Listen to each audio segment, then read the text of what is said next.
Bapak Ibu Saudara. Shalom Aleichem. Bapak Yahweh memberkati saudara sekalian.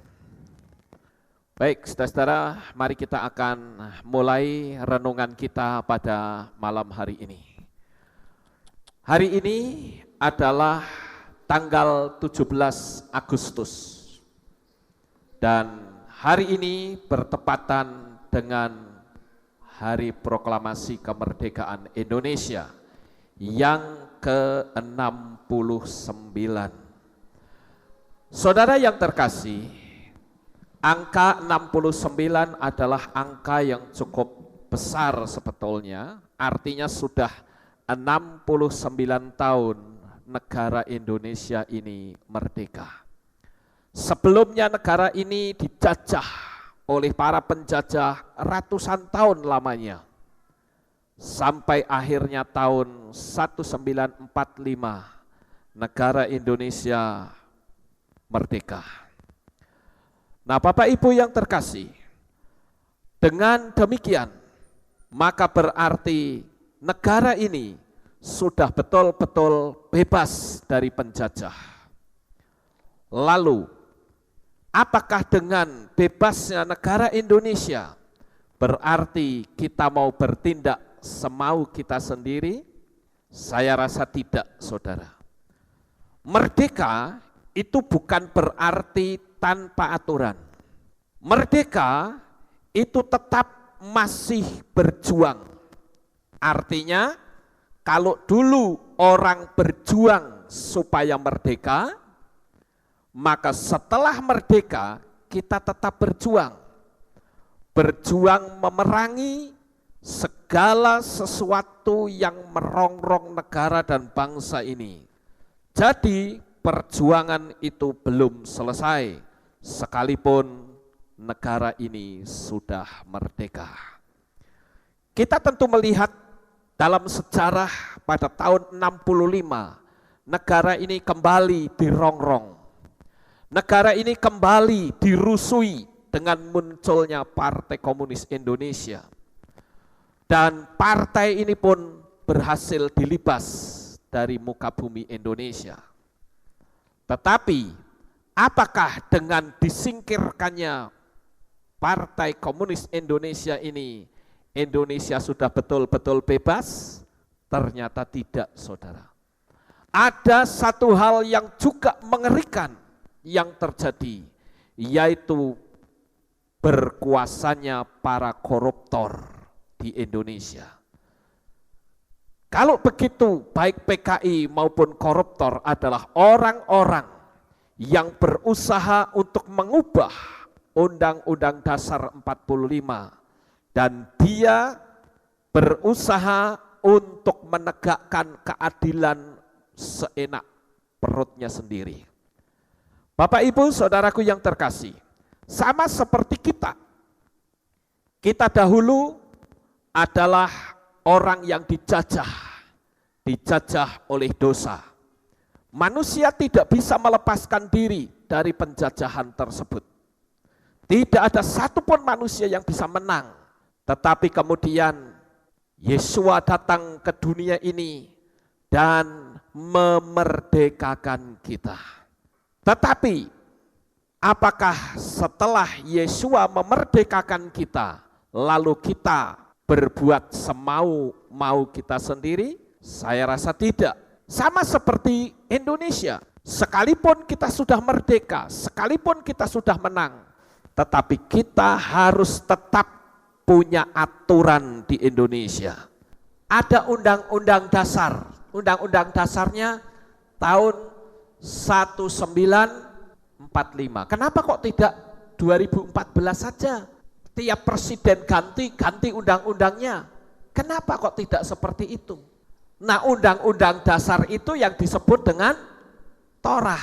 Nah, Bapak Ibu Saudaraku yang terkasih, kalau kita melihat di dalam dunia ini, khususnya dalam dunia kekristenan, maka ada satu pengajaran yang mengatakan bahwa setelah kita dimenangkan, Yesua mati dan bangkit kembali, berarti kita sudah mendapatkan kasih karunia.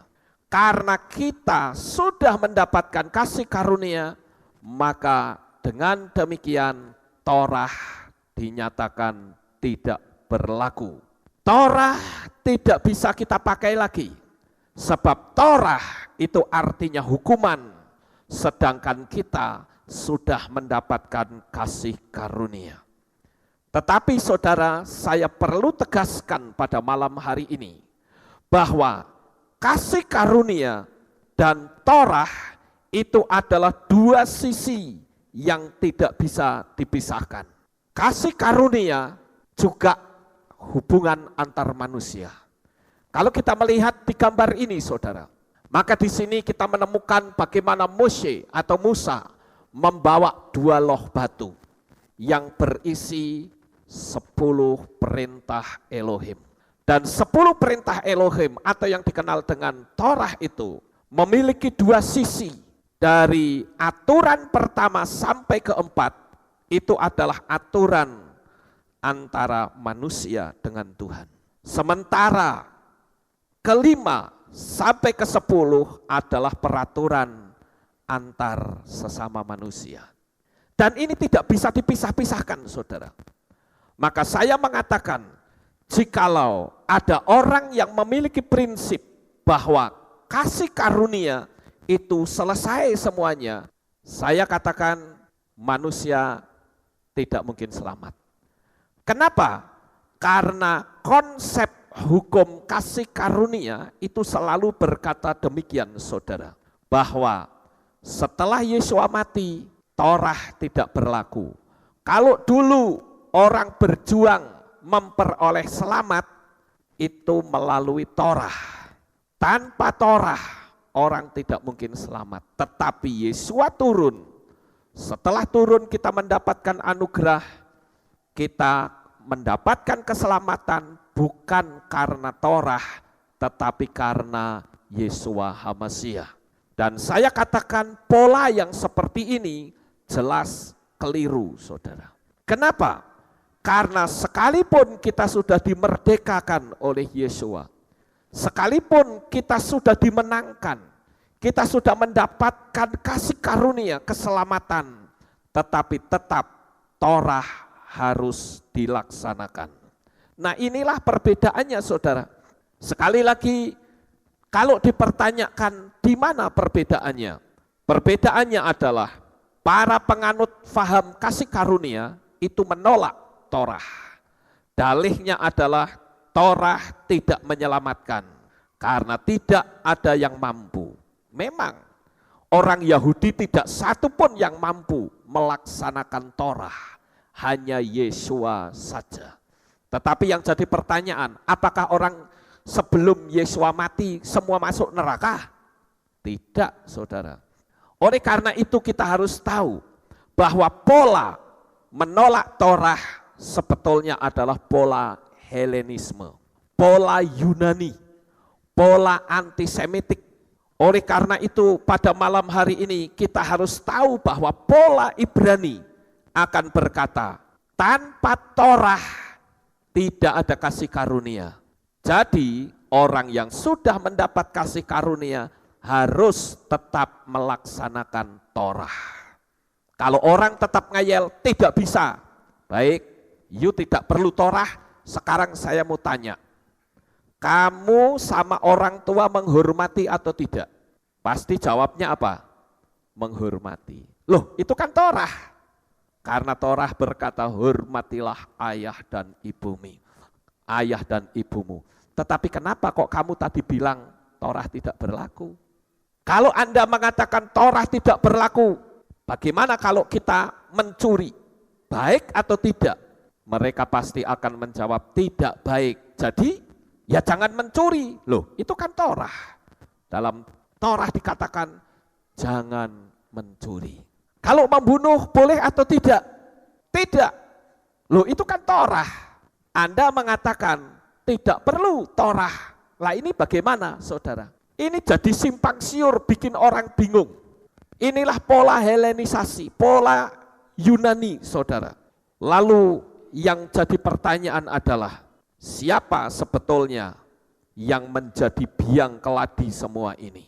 Yang mengatakan bahwa setelah Yesua mati dan bangkit, setelah kita mendapatkan anugerah, Torah tidak perlu lagi. Sekarang saya akan bertanya pada orang yang anti Torah. Apakah dengan percaya kepada Yesua, lalu kelakuannya brengsek, orang itu selamat? Pasti tidak, saudara. Jangan dikira bahwa setelah kita menerima Yesua, mendapatkan anugerah, lalu hidup kita brengsek semau kita. Kita ikutin saja keinginan hati kita. Saya katakan itu kan kelakuannya orang barbar, saudara. Orang yang hanya bertindak menurut kemauannya sendiri. Jadi tetap sekalipun kita sudah dimerdekakan oleh Yesua, hidup kita tetap punya aturan. Amin. Harus tetap punya aturan. Sayang sekali ada orang yang dianggap hebat, yang disebut bapak-bapak gereja, semuanya memiliki ideologi Yunani yang antisemitik. Mereka tidak memahami bahwa Torah itu memiliki keunikan yang tidak dimiliki oleh kitab manapun di dunia ini. Kebenaran kasih karunia yang datang dari Torah, Roh Kudus, keselamatan melalui Yesua, semua sudah dicatat di dalam Torah. Jadi, kasih karunia tanpa Torah itu sama saja memperkosa kebenaran. Saudara yang terkasih, kita akan melihat keunikan dari Torah. Di tangan saya ini, saya membawa kitab Tanak, saudara. Kitab Tanak itu singkatan dari Torah, Neviim, dan Ketuvim. Torah itu adalah 5 kitab Moshe, Neviim itu adalah kitab nabi-nabi, dan Ketuvim adalah tulisan-tulisan. Yang oleh orang Kristen pada umumnya itu menyebut dengan perjanjian lama. Nah, saya membawa kitab Tanak, saudara. Dan di kitab ini tidak ada huruf Latin kecuali di depan saja. Hanya tertulis The Bible Society in Israel. Selebihnya itu tulisannya Ibrani semuanya. Dan dalam saya mempelajari tentang keunikan Torah, saya cocokkan, saudara. Jadi apa yang saya terangkan ini sudah melalui pengujian. Saya sudah buka, saya hitung satu-satu, ternyata apa yang saya pelajari itu benar. Jadi, keunikan Torah adalah kalau saudara membaca kitab Kejadian dan ketika saudara menemukan huruf Tau, Kejadian itu bahasa Ibrani adalah Beresit. Beresit, sit kata belakangnya itu Tau. Beresit itu Tau belakangnya. Nah, ketika saudara menemukan huruf Tau yang pertama, lalu hitung 49 huruf kemudian. Maka huruf yang ke-50 adalah huruf Waw. Lalu huruf ke-50 berikutnya adalah Res. Lalu huruf 50 berikutnya adalah He. Dengan demikian, dari huruf Tau pertama, dengan penambahan 50 huruf berikutnya, kita selalu menemukan kata Torah, ya.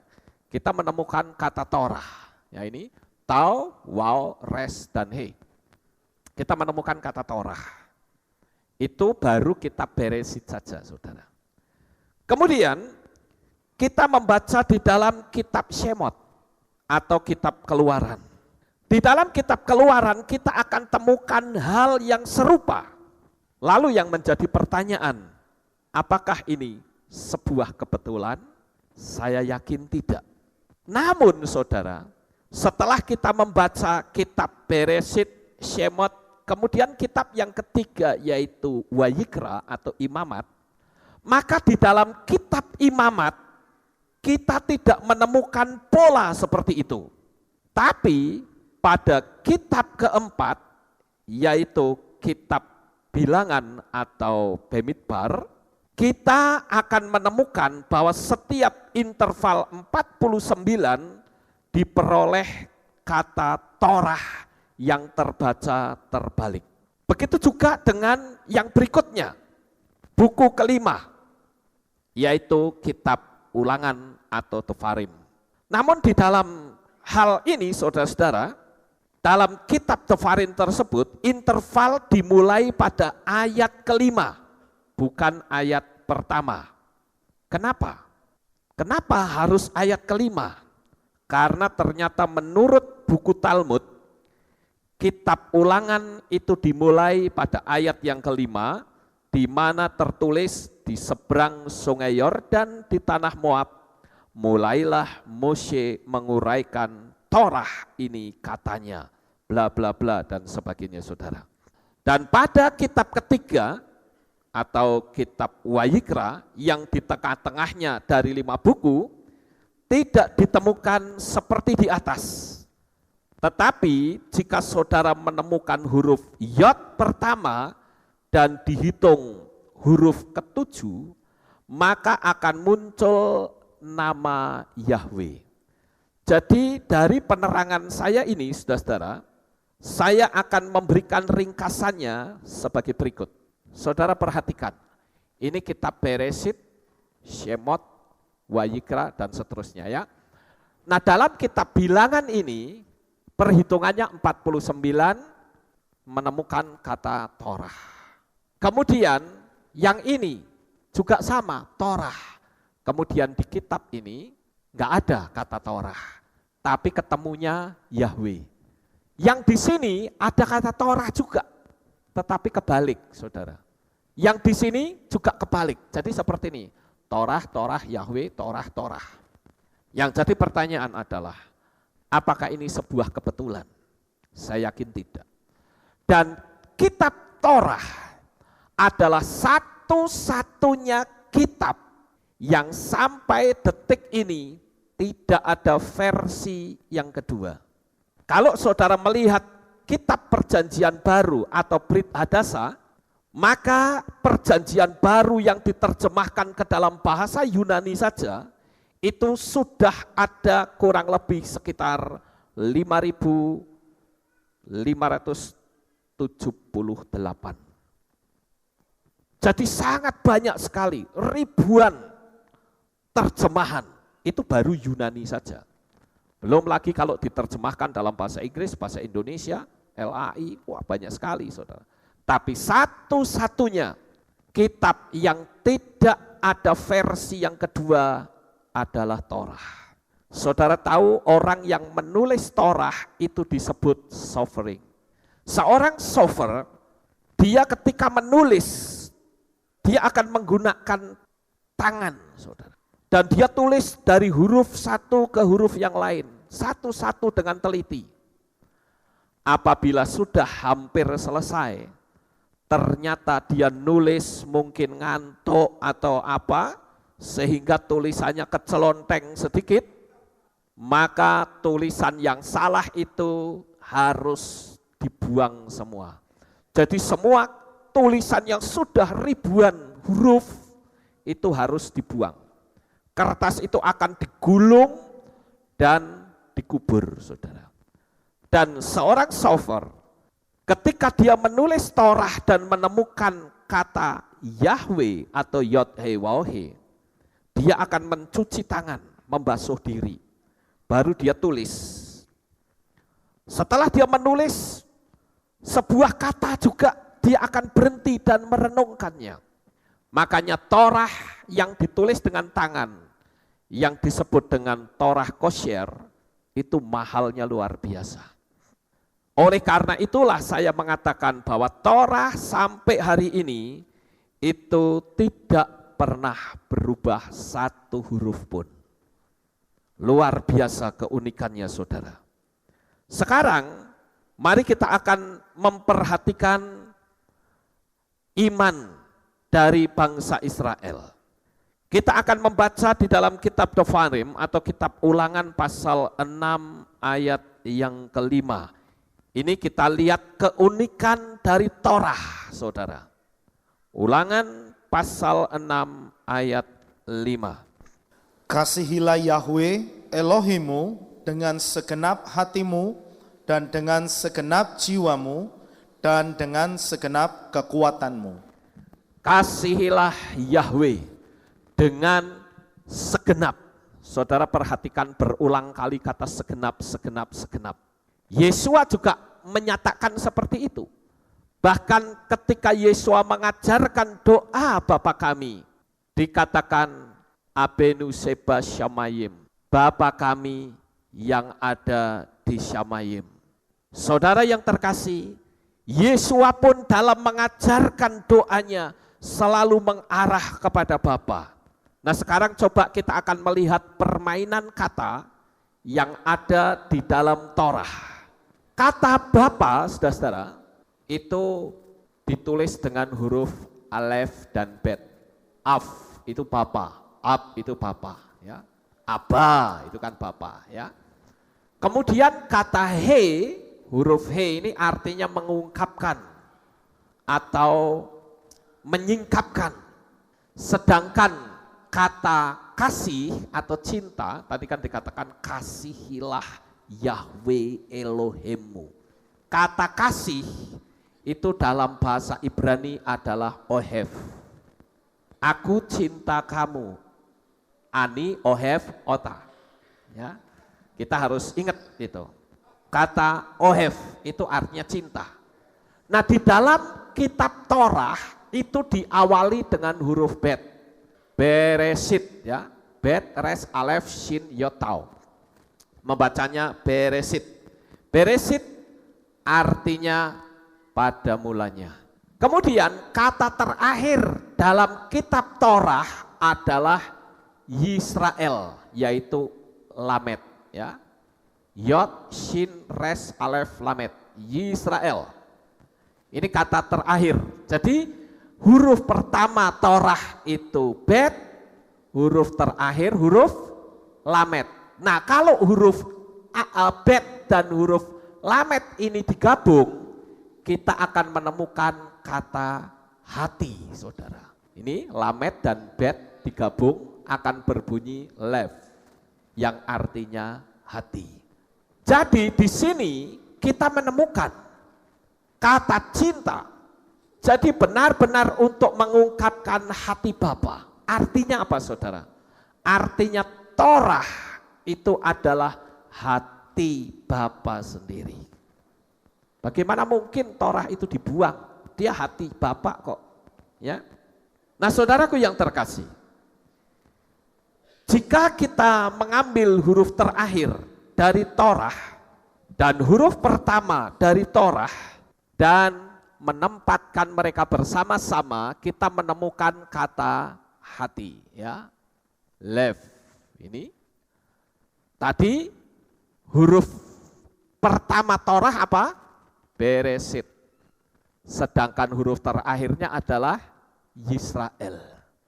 Tapi kalau ini digabung akan membentuk huruf lamet dan bet yang artinya hati. Jadi kita menemukan bahwa Torah itu sama dengan hatinya Bapa. Kalau kita ngerti seperti ini, apakah kita akan buang Torah? Dari mana aturan itu? Yesua saja tidak berani membuang Torah. Dia bahkan berkata, lebih mudah langit dan bumi berlalu daripada huruf Yod hilang dari Torah. Sekarang saudara, kita akan melihat yang berikutnya. Holy Spirit is revelation of the Torah. Artinya, Roh Kudus adalah pewahyuan dari Torah. Jadi kalau kita bicara Roh Kudus, itu adalah wahyu dari Torah. Kenapa saya katakan Roh Kudus itu wahyu dari Torah? Coba pernah enggak saudara merenung? Kenapa ya Roh Kudus kok gambarnya burung merpati? Kenapa Roh Kudus itu tidak digambarkan burung gagak? Kenapa Roh Kudus tidak digambarkan sebagai burung Raja Wali? Atau burung Garuda, atau burung-burung yang lain yang mungkin gagah berani? Kenapa dia digambarkan dengan burung merpati? Untuk bisa menjawab ini, kita harus kembali ke Torah, saudara. Ada orang yang mengatakan, ya karena menurut ensiklopedia, burung merpati itu burung yang disebut tulus. Pasangan hidupnya pun cuma satu. Dia pun dikatakan tidak memiliki empedu atau diterjemahkan punya filosofi sebagai orang yang tidak kepahitan. Itu kan hanya menurut ensiklopedia. Tapi sekarang yang menjadi pertanyaan, kenapa kok Roh Kudus itu digambarkan sebagai burung merpati?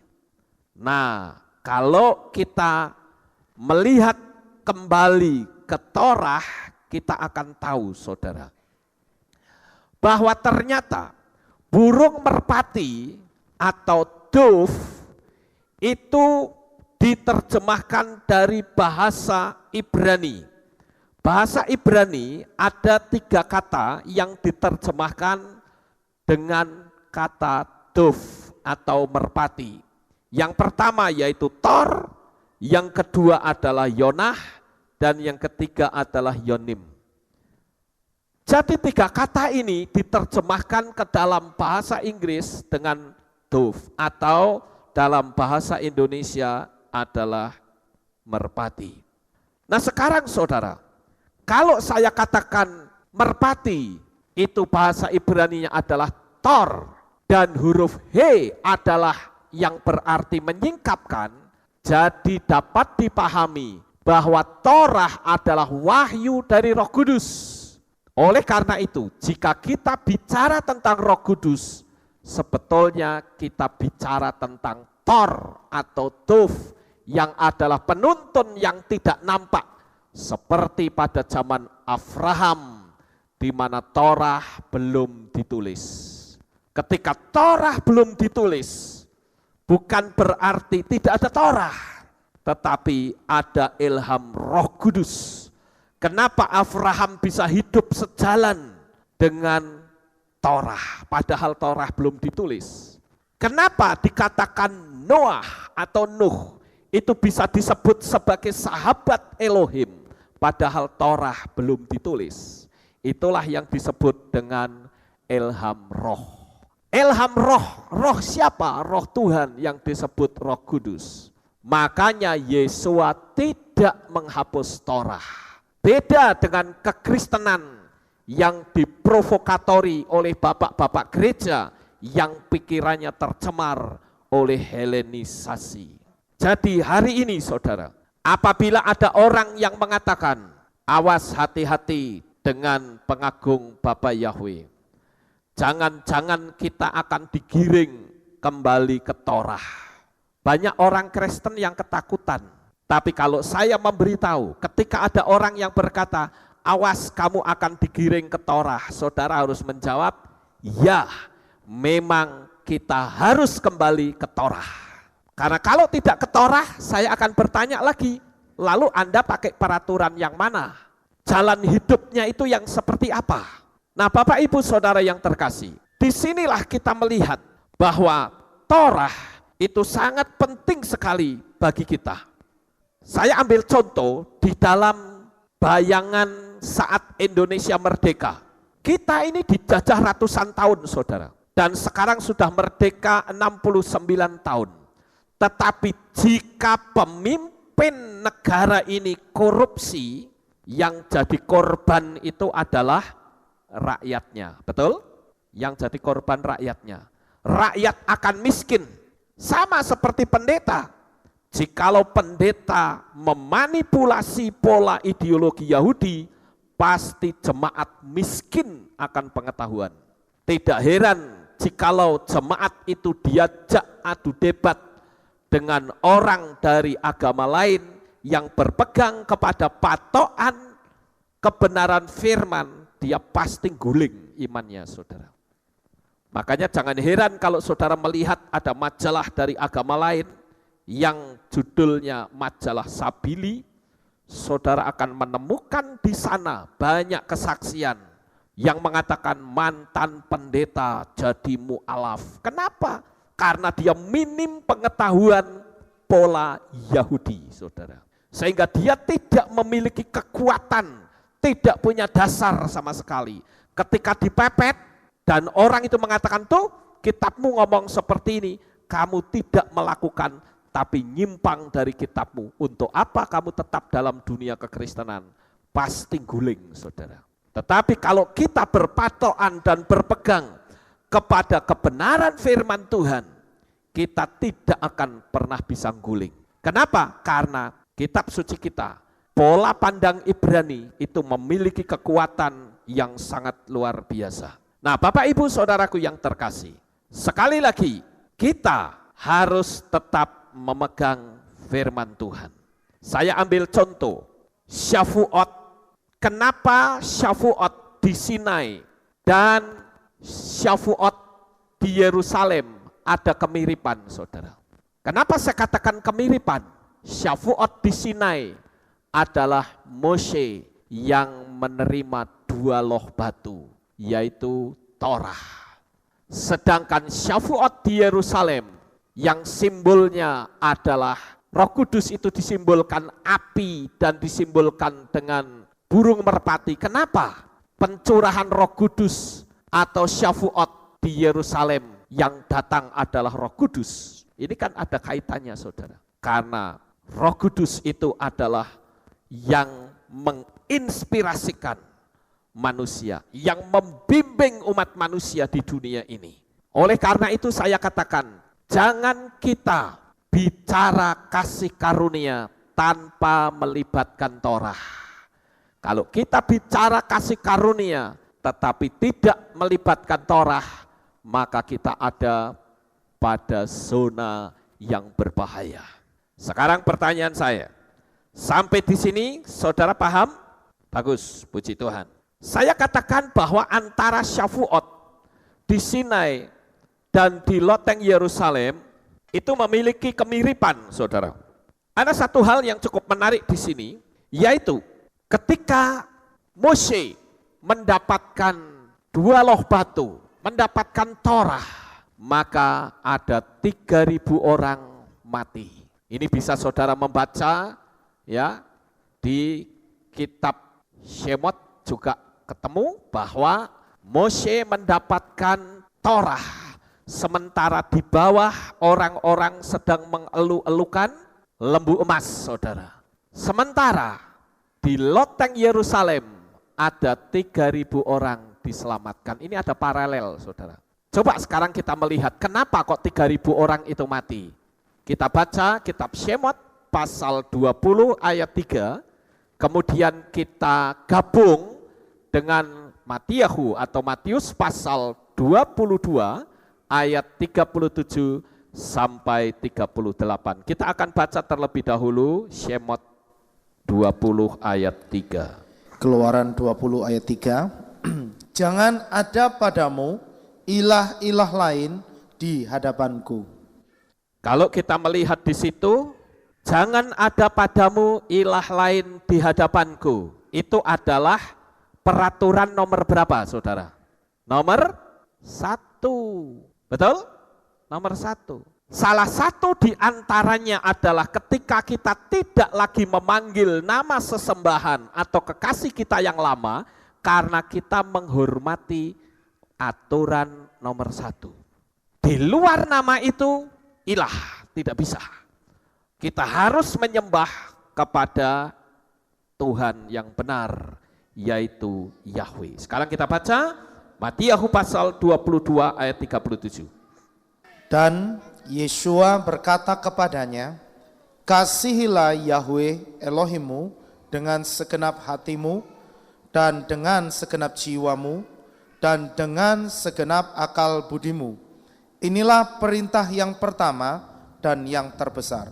Nah, saudara lihat, kalau ini saja sudah nyimpang, wah repot, saudara. Itulah yang saya katakan, kita sudah dimerdekakan oleh Yeshua. Tetapi ingat, Yeshua memberitahu bahwa kita harus menyembah kepada Yahweh dengan segenap hati. Bukan separuh hati, bukan, saudara. Dan itu sebabnya kalau kita melihat, saudara, peristiwa yang terjadi di Gunung Sinai, pada waktu Mose turun dengan 2 loh batu, dia melihat di bawah ada orang yang melanggar aturan nomor 1, maka Mose tidak bisa toleransi. Dia katakan siapa yang tetap mengikut Yahweh Tuhan, minggir, ada di sebelah kanan saya. Yang tidak mau ikut, silahkan minggir di sebelah sana. Ada begitu banyak orang yang ikut Moshe. Dan yang tidak ikut, dia mati 3.000 orang, saudara. Tetapi berbeda dengan peristiwa yang ada di loteng Yerusalem. Di loteng Yerusalem ada 3.000 orang yang diselamatkan. Karena apa? Melibatkan Roh Kudus. Maka saya mengungkapkan, hati manusia sebetulnya lebih keras dari loh batu yang dipakai oleh Tuhan untuk menulis Torahnya. Maka dia menulisnya di loh hati dengan Roh Kudus, saudara. Sekeras apapun hati manusia, kalau Roh Kudus yang menerangi, pasti hati itu akan lunak. Ketika saya masih kecil, saya ingat ada sebuah buku ilustrasi yang menarik, saudara, yaitu tentang seseorang yang memiliki hati dan di dalamnya banyak sekali binatang-binatang buas. Tetapi ketika diterangi oleh Roh Kudus, maka binatang itu semua keluar. Jadi saya katakan, sekalipun hati manusia yang terbuat dari darah dan daging itu, sebetulnya lebih keras daripada loh batu. Buktinya apa? Buktinya loh batu itu ditata oleh tangan Tuhan dan loh batu itu tidak protes. Tapi hati manusia begitu keras.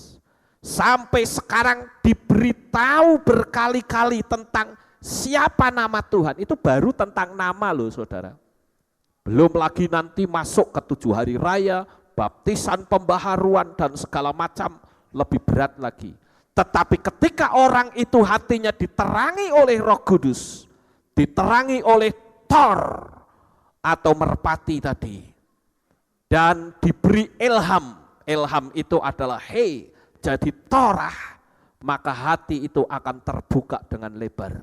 Dia akan terima semua kebenaran yang ada, yang datang dari Tuhan. Dan itulah yang saya katakan Torah itu unik, saudara.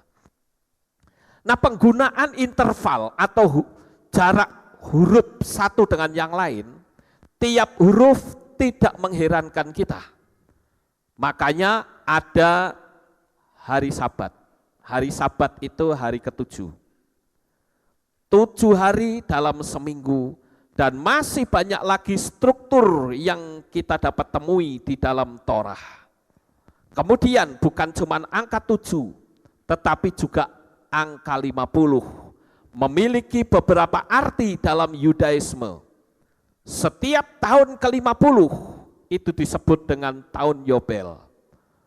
Torah diberikan setelah 50 hari bangsa Israel keluar dari Mesir. Jadi angka-angka itu unik di dalam Torah. Belum lagi kalau kita menghitung dengan hitungan angka gematria.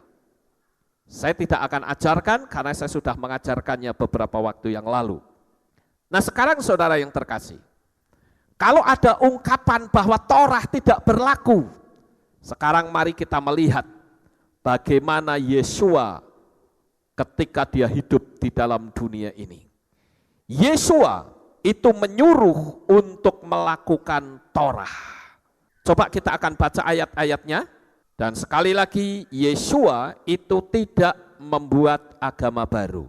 Kita baca Matius pasal 5 ayat 19 sampai 20, pasal 23 ayat 2 sampai 3. Oleh karena itu, siapapun yang mengabaikan satu dari perintah-perintah yang terkecil ini dan mengajar manusia secara demikian, dia akan disebut yang terkecil di dalam kerajaan surga. Namun, siapa yang dapat melakukan dan mengajarkan, dia akan disebut besar di dalam kerajaan surga. Sebab aku berkata kepadamu, bahwa jika kebenaranmu tidak melimpah lebih banyak daripada para ahli kitab dan orang-orang Farisi, kamu sekali-kali tidak dapat masuk ke dalam kerajaan surga. Nah, saudara lihat di situ, Yesua menyebut kata ahli kitab. Siapa ahli kitab itu?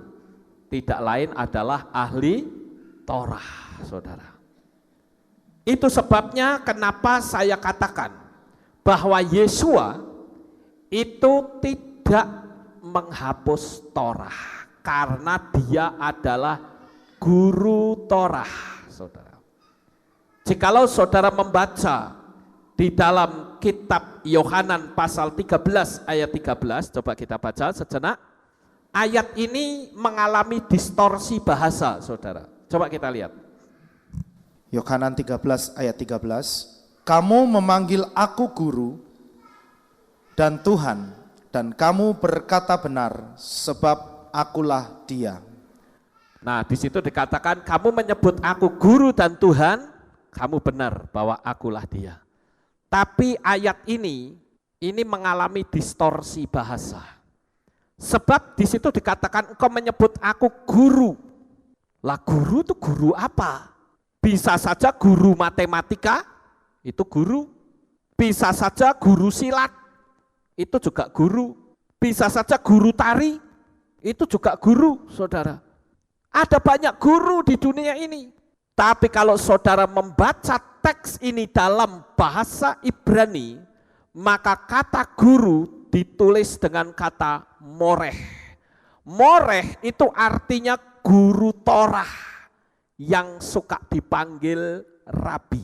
Makanya kalau saya mengatakan ustadz, pikiran saudara langsung berpikir apa? Itu guru Al-Quran, betul ya? Kalau saya mengatakan bante, maka pikiran saudara berkata itu pendeta agama Buddha. Tapi kalau saya mengatakan rabi, pikiran saudara akan berkata guru Torah, saudara. Bagaimana mungkin dia guru Torah kok menghapus Torah? Seperti kata orang Kristen pada umumnya. Kan lucu, saudara. Coba sekarang kita lihat, benar nggak Yesua itu seorang rabi? Kita baca di dalam kitab Markus pasal 9 ayat 5, Markus pasal 11 ayat 21, dan Yohanan 1 ayat 38.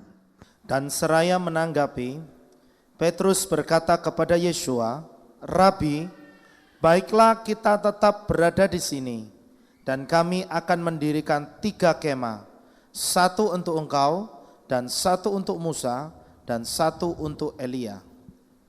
Markus 11 ayat 21. Dan ketika teringat, Kefa berkata kepadanya, Rabi, lihatlah, pohon ara yang telah engkau kutuk, ia telah menjadi kering. Yohanan 1 ayat 38. Dan ketika menengok dan melihat mereka yang mengikutinya, Yesua berkata kepada mereka, kamu mencari apa? Dan mereka berkata kepadanya, Rabi, yang jika diterjemahkan disebut guru, di manakah engkau tinggal? Saudara perhatikan kata rabi dari tadi. Rabi itu kalau diterjemahkan bukan guru. Yang diterjemahkan adalah guru Torah, harusnya begitu. Sama seperti ustadz tidak bisa diterjemahkan cuma guru saja, tapi guru Al-Quran. Jadi di sini ayat mengalami distorsi, saudara.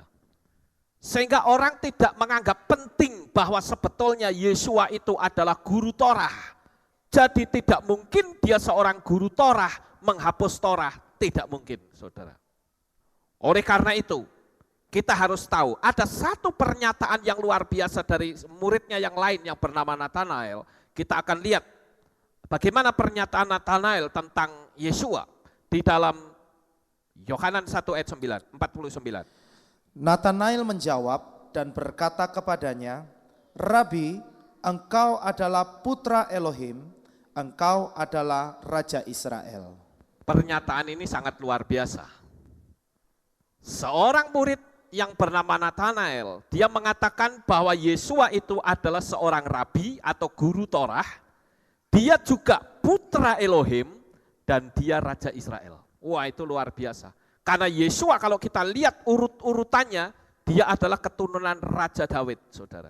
Jadi sekali lagi pernyataan para pendeta, pernyataan para orang Kristen dan bapak-bapak gereja yang mengatakan setelah Yesus mati dan bangkit, setelah memerdekakan, setelah memberikan kasih karunia, Torah tidak berlaku, itu jelas salah.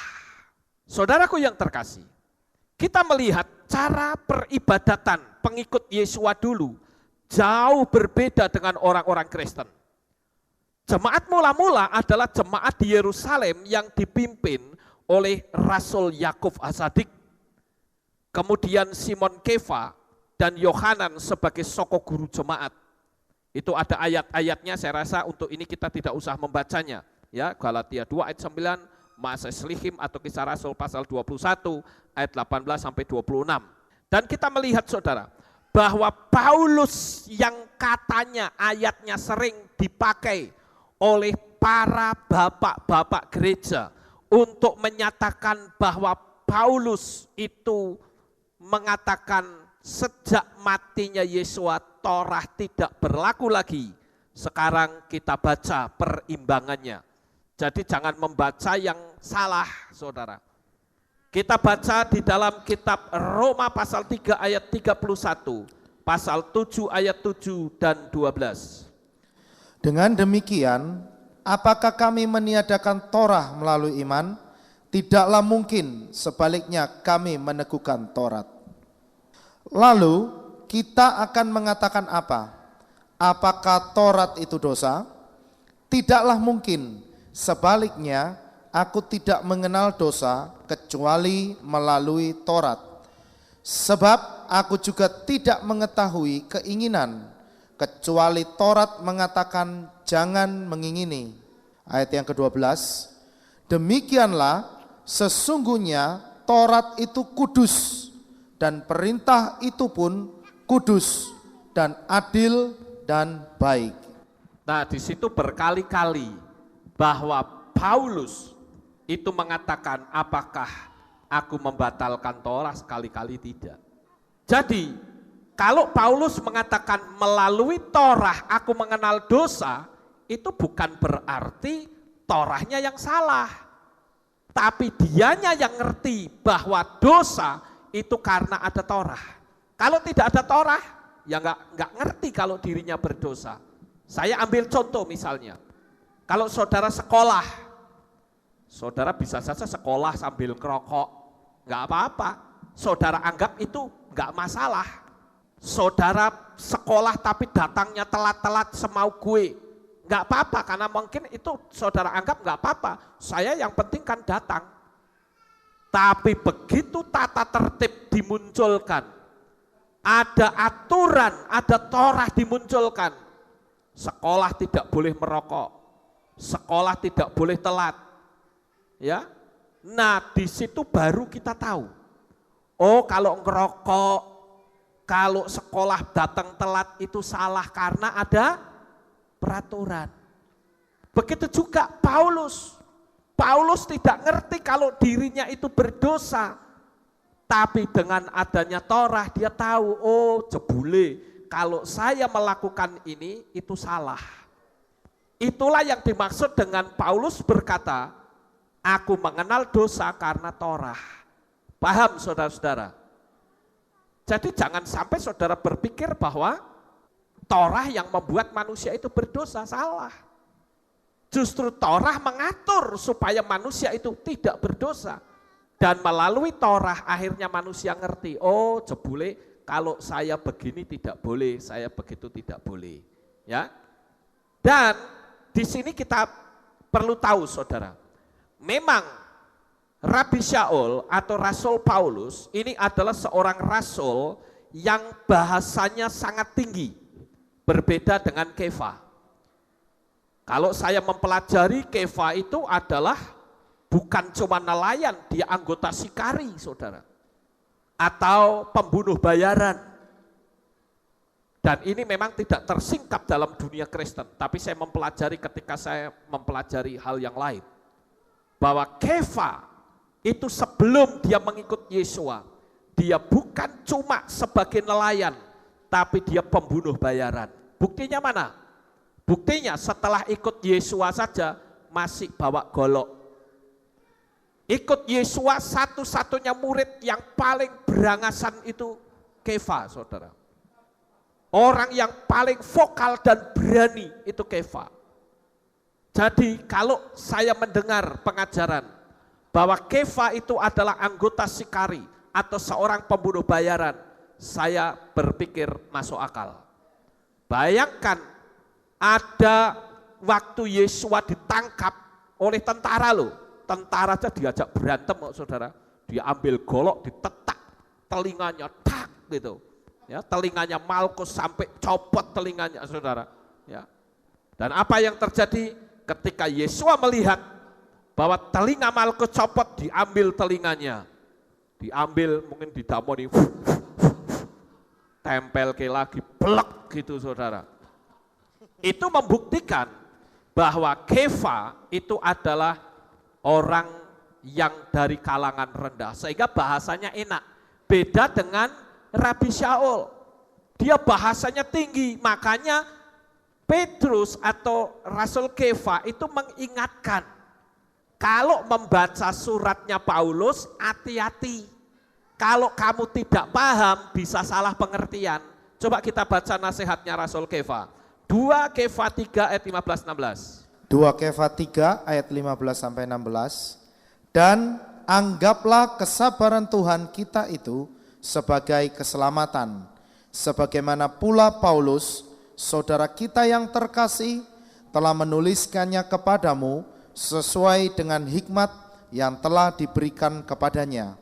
Dan seperti dalam semua surat yang berbicara kepada mereka mengenai hal-hal ini, yang di dalamnya terdapat beberapa hal yang sulit dipahami, sama seperti kitab-kitab yang lainnya juga, yang sedang mereka yang tidak terpelajar dan tidak teguh selewengkan menuju kehancuran diri mereka sendiri. Di situ Rasul Kefa memberitahu bahwa tulisannya Paulus itu banyak sekali tulisan yang sulit, saudara. Itu sebabnya hati-hati kalau membaca tulisannya Paulus. Dikatakan oleh Rasul Kefa, kalau orang tidak memiliki pendidikan yang tinggi, bisa memelintir tulisannya Paulus. Saya katakan nggak mungkin dong, masa Paulus menolak Torah. Ingat, Paulus kalau dia tinggal di Indonesia, itu adalah anggota dari MUI, saudara. Makanya Paulus itu disebut salah satu dari anggota Majelis Agung Sanhedrin. Dia adalah ahli Torah. Dia bukan cuma ahli Torah, dia yang memutuskan fatwa. Ketika mazhab Esseni itu difatwa mati, dia ikut memfatwa dan menjadi pelaksananya. Untuk membantai orang-orang percaya di Damsyik, dia sendiri turun tangan. Itu membuktikan bahwa dia pegangan Torahnya itu kuat. Tidak mungkin dong seorang rabi mulutnya mencela-mencele, saudara. Di sisi lain dia bilang Torah itu kudus, Torah itu baik. Di sisi lain katakan Torah tidak perlu, ya tidak mungkin, saudara. Makanya di sini Rasul Kefa mengingatkan supaya berhati-hati di dalam membaca tulisan-tulisannya Rabi Shaul. Nah, sebetulnya siapa mereka ini, saudara, yang dinasihati oleh Rasul Kefa? Mereka adalah orang-orang yang berlatar belakang paganisme atau penyembah berhala, yang tidak mempunyai basis pendidikan tentang Torah Yahweh. Sehingga hati-hati, dinasihati agar supaya kamu kembali ke dalam Torah. Saudara, kalau kita mau melihat sejarah, sebetulnya sejarah itu mencatat bahwa orang-orang Yahudi mengalami penganiayaan yang hebat dari 3 kelompok besar, yaitu Islam, Kristen, dan rezim Nazi. Tujuannya adalah apa? Ideologi Yahudi berusaha untuk dimusnahkan, tapi hebatnya sampai hari ini Torah tidak pernah bisa hilang satu huruf pun. Ini benar-benar dijaga oleh Tuhan sendiri. Dan sejarah mencatat bahwa kekristenan itu merampas ideologi Yahudi dan mengubah dengan pola Yunani, yaitu menolak Torah dan mengubahnya dengan teologi hukum kasih karunia. Inilah yang disebut dengan replacement theology atau teologi pengganti, saudara. Sehingga wajah kekristenan bukan wajah Yahudi. Coba saudara lihat, bayangkan saja gambar Yesua pakainya jubahnya yang terusan. Wajahnya pun wajah macam-macam. Kalau saudara melihat di internet yang disebut dalam tanda petik Yesus, itu macam-macam wajahnya. Kalau orang Afrika maka gambarnya rambutnya gondrong dan gimbal, saudara. Kulitnya juga hitam. Untung di Indonesia tidak jadi Yesus yang pakai belangkon. Untung, saudara. Jadi kita harus tahu bahwa akar iman kita itu dari Ibrani. Kalau akar iman kita dari Ibrani, maka Yesua itu pasti berwajah Ibrani. Pola hidupnya pun pola hidup Ibrani. Keluarganya pun keluarga yang taat pada Torah. Saya akan lihat atau tunjukkan kepada saudara bahwa Yesua hidup dan dibesarkan di keluarga yang taat pada Torah. Yang pertama adalah keluarganya itu memenuhi mitzvah Brit Milah atau perintah sunat pada hari yang ke-8. Seperti yang ditemukan di dalam kitab Shemot pasal 13 ayat 2 dan ayat 11 sampai 16 serta kitab Wayikra pasal 1 ayat yang ke-8.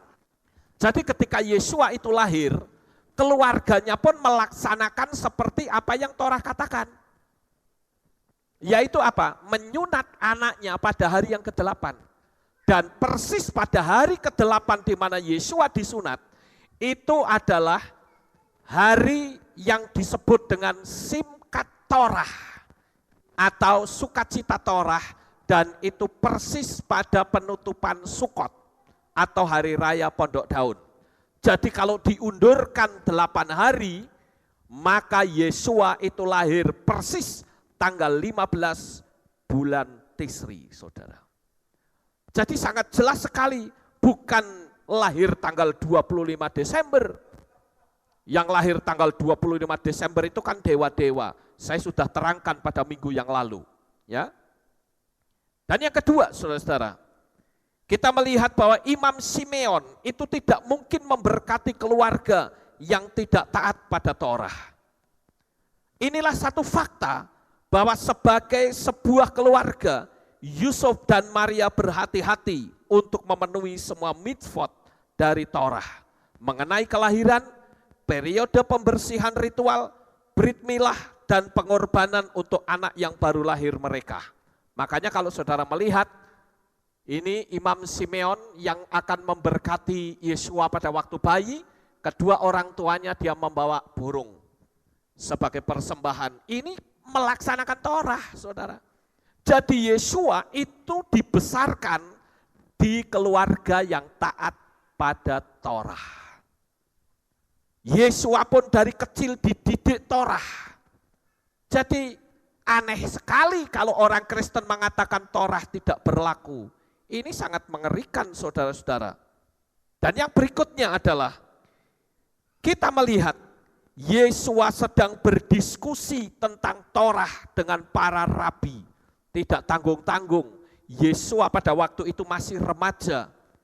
Tapi lawan bicara diskusinya orang-orang yang usianya sudah tua, yang jenggotnya sudah panjang-panjang. Luar biasa sekali.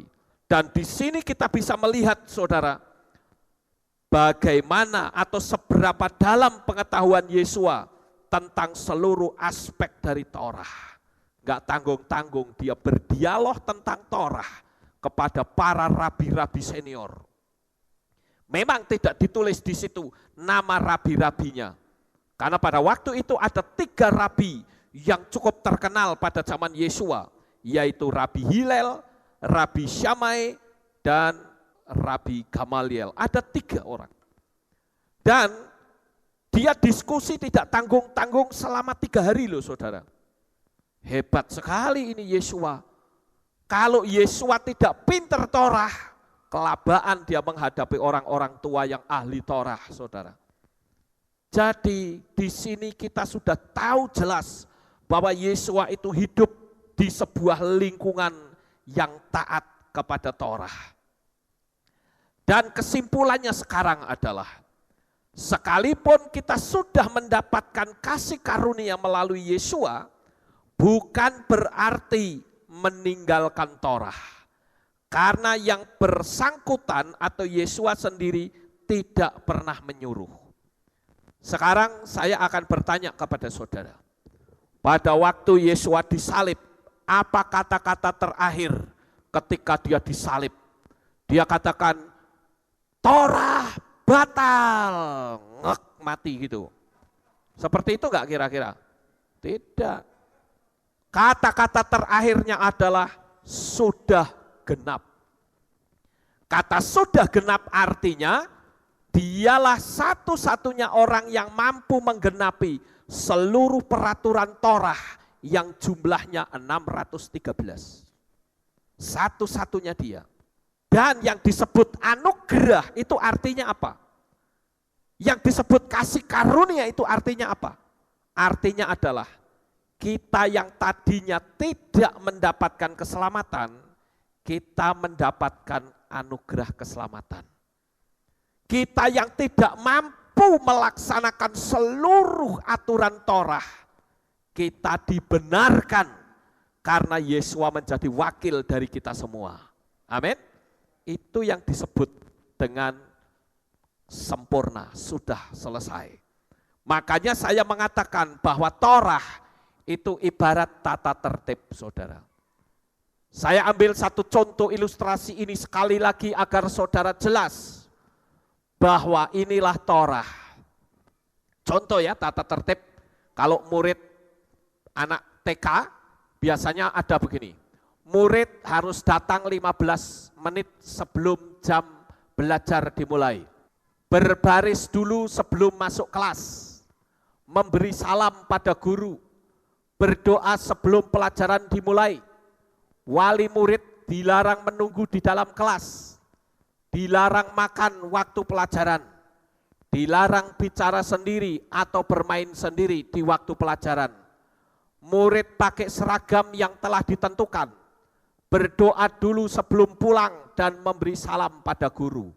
Ini peraturan tata tertib anak TK, saudara. Dan siapapun yang melanggar itu salah. Jadi kalau Yesua mengatakan sudah selesai, berarti dia mampu melaksanakan ini, aturan ini, saudara. Kalau dia mampu melaksanakan aturan ini, pertanyaannya, apakah aturan ini tidak berlaku? Ya tidak, tetap berlaku, saudara. Sama seperti anak TK, ya murid datang 15 menit sebelum pelajaran dimulai, dia sekolah juga baris mau masuk, memberi salam sama guru, selamat pagi Bu Guru, gitu ya. Dan semua bisa melaksanakan. Apakah dengan ada orang yang melaksanakan berarti peraturan itu tidak berlaku? Ya tidak, tetap berlaku, saudara. Amin. Nah ini loh yang disebut Torah. Torah itu artinya peraturan, saudara. Torah itu bahasa Inggrisnya teaching. Jangan diterjemahkan hukum. Karena hukum itu bahasa Ibraninya adalah mispat. Berbeda. Dan kalau saya katakan, saudara, bahwa kematian Yesua itu adalah ilham dari Torah. Ada sisi paralel. Coba saudara perhatikan di sini. Ketika Torah belum ditulis, maka manusia bisa selamat melalui darah. Saudara mungkin ingat pada waktu bangsa Israel dan Mose pada waktu itu mau membawa bangsa Israel keluar, dia bikin tulah yang terakhir, yaitu siapapun anak sulung dia akan mati. Apakah dia anak sulung dari seorang budak atau anak sulung pejabat, pokoknya yang namanya anak sulung. Dari mulai dia masih bayi atau sudah dewasa, pokoknya anak sulung pada malam itu akan mati, termasuk bangsa Israel. Tapi supaya tidak mati anak sulung itu, Moshe mengatakan, sapukanlah darah domba di alas ambang pintu. Sehingga ketika malam hari malaikat maut itu lewat, dia melihat darah, enggak jadi saudara. Anak sulung Israel tidak diambil nyawanya. Waktu itu Torah belum ditulis. Malaikat maut melihat darah, dia cuma lewat. Itu sebabnya kata melewati, bahasa Ibraninya adalah Pesah, yang dalam terjemahan bahasa Indonesia Paskah. Kemudian setelah Torah ditulis, pengorbanannya tetap darah binatang. Dan darah binatang pada perayaan Hari Raya Yom Kippur itu ada 2 domba yang ditumpangi tangan. Yang satu diikat dengan tali kermisi tanduknya saudara. Kemudian tali kermisi bersama domba itu dilepaskan di padang gurun. Maka ketika ditemukan orang domba yang ada tali kermisi di tanduknya itu, maka tali kermisi itu sudah berubah menjadi putih. Dan ada ayat yang mengatakan sekalipun dosamu merah seperti kermisi akan menjadi putih seperti salju. Itu artinya apa? Dosanya dihapus. Tetap melalui darah. Sementara domba yang satunya dikorbankan. Darahnya dipercikkan di tabut perjanjian. Dipercik saudara. Tetapi ketika Yesua mati, ternyata darahnya ngocor. Baru ditemukan belum lama ini. Ketika ada seorang arkeolog yang bernama Ron Wyatt, dia menemukan tabut perjanjian. Dan tabut perjanjian yang dulu diperciki darah untuk pengampunan, ternyata tabut perjanjian itu ada persis di gua di bawahnya di mana Yesua disalib. Pada waktu itu bukit ketika Yesua disalib berkata sudah selesai, terjadi gempa dan bukit itu pecah. Dan tetesan darah Yesua yang ngocor ke bawah itu netes sampai kena tabut perjanjian. Konsep ini sama dengan konsep dalam Torah, saudara. Dan kalau Torah dulu, ya, darah dipercikkan, maka dosa-dosa diampuni. Orang yang berdosa diampuni, saudara. Tetapi ketika darah Yesua ngocor dan netes di tabut perjanjian, maka seluruh dosa-dosa yang kita miliki dan kita dilepaskan dan diampuni dari segala dosa. Amin. Jadi darah Yesua itu menyucikan kita dari dosa. Itu dari mana? Dari Torah, saudara. Makanya di sini saya mengatakan, sekalipun kita sudah dimerdekakan, sekalipun kita sudah mendapatkan kasih karunia, tetap hidup kita harus ada pada rule, pada aturan dari firman Tuhan. Sehingga sekali lagi saya mengatakan, kalau ada orang yang berkata bahwa Torah tidak berlaku, itu jelas bukan dari Tuhan. Sukses besar untuk saudara, Bapak Yahweh memberkati. Haleluya.